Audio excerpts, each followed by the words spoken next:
hukumannya menurut pandangan Islam adalah harus dibunuh. Artinya harus dihilangkan nyawanya. Seperti itu.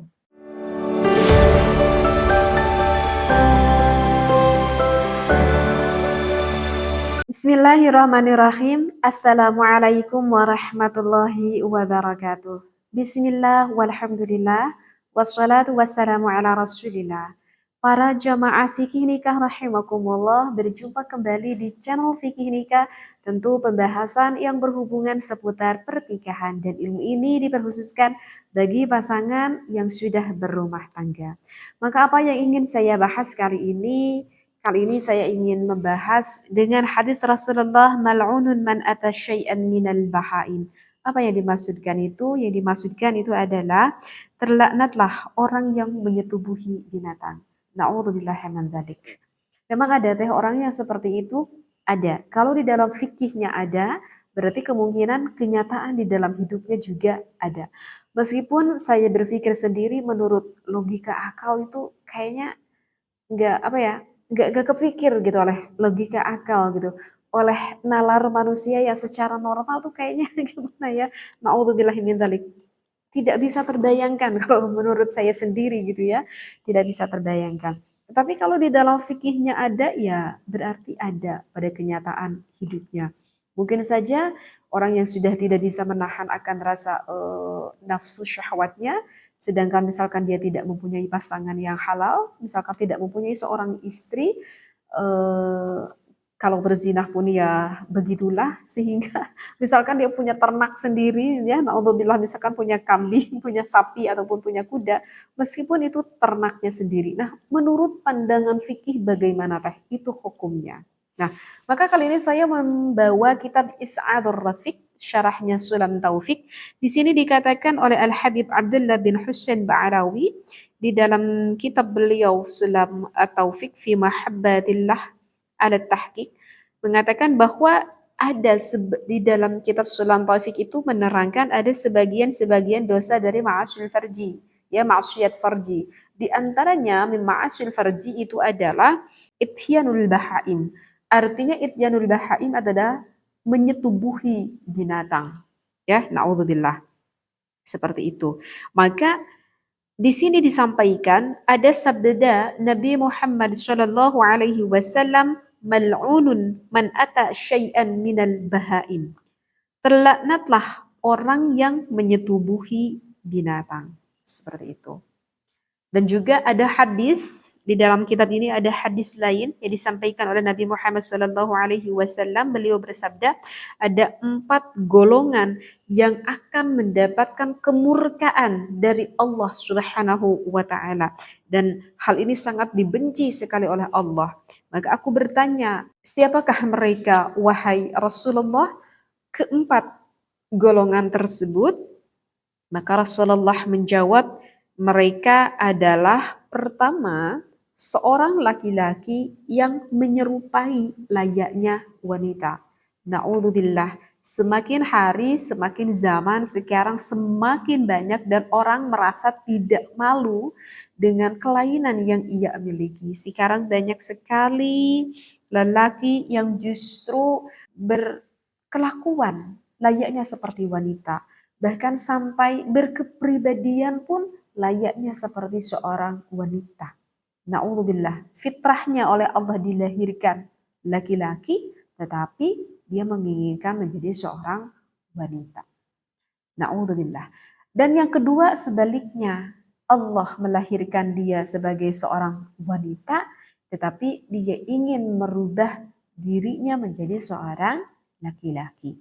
Dan untuk yang ketiga di sini adalah, nah ini yang ketiga yang sangat dibenci oleh Allah adalah orang yang menyetubuhi binatang. Ya, ityanul bahaim tersebut.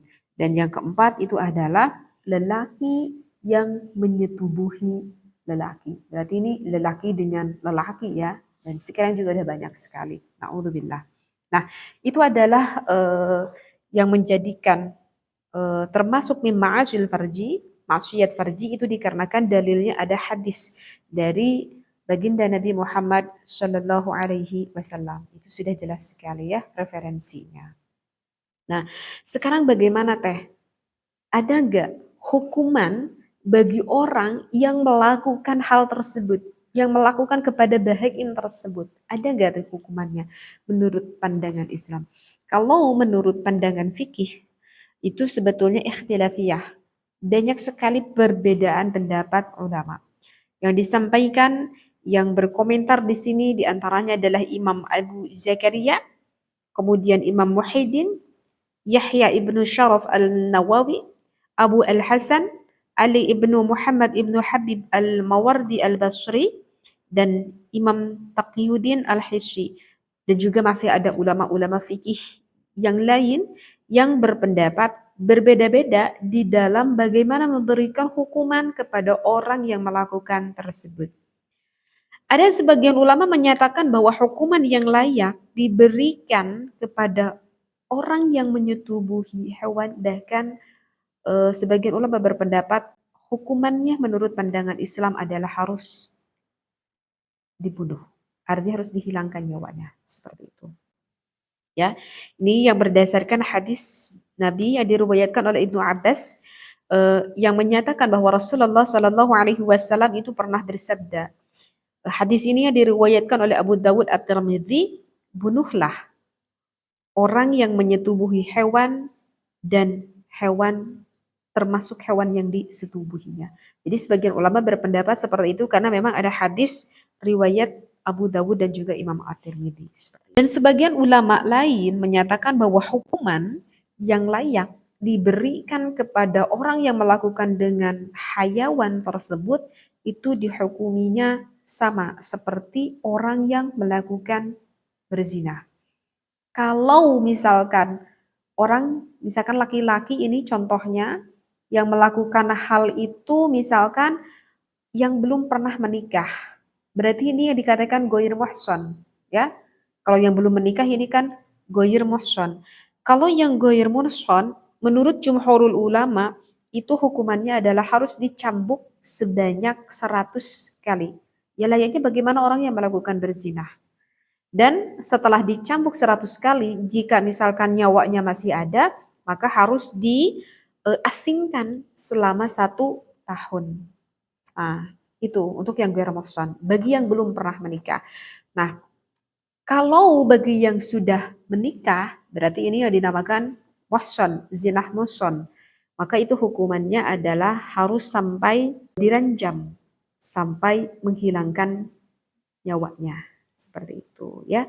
Ini pendapat yang disampaikan oleh Imam Al-Mazani. Seperti itu ya. Sebagian ulama lain menyatakan bahwa hukuman yang layak diberikan kepada orang yang menyetubuhi hewan tersebut itu tidak sampai apa itu tidak sampai diranjam, tidak sampai dicambuk, bahkan tidak sampai dibunuh. Kalau sebagian pendapat ulama ada yang mengatakan cuman hanya mendapatkan takzir saja. Jadi kalau takzir itu adalah sebuah dendaan seperti itu. Pendapat ini yang dipilih oleh Imam Abu Abbas Ibnu Suraj dan Imam Abu Sa'id Al-Istakhri. Jadi ini wallahu a'lam bishawab ya. Jadi memang ikhtilafiyah, banyak sekali perbedaan pendapat ulama bagaimanakah hukuman yang pantas didapatkan bagi orang yang melakukan hal tersebut. Tetapi kan meskipun jangankan dengan hewan, adalah yang berzinah di luaran sana kan sekarang memang di negara kita tidak menggunakan hukum Islam. Maka bagaimana? Maka ya sudah, bagi orang yang melakukan maksiat tersebut, ya jika ingin diampuni oleh Allah ya cukuplah bertaubatan nasuha kepada Allah sebesar dosa apapun itu, maka Allah pasti akan mengampuni dosa orang tersebut. Yang penting taubatnya adalah taubatan nasuha, dan semoga kita semua dan keturunan kita diraksa oleh Allah dari mim'asyil farji. Mudah-mudahan apa ilmu yang saya sampaikan kali ini bermanfaat. Wallahu a'lam. Wassalamualaikum warahmatullahi wabarakatuh.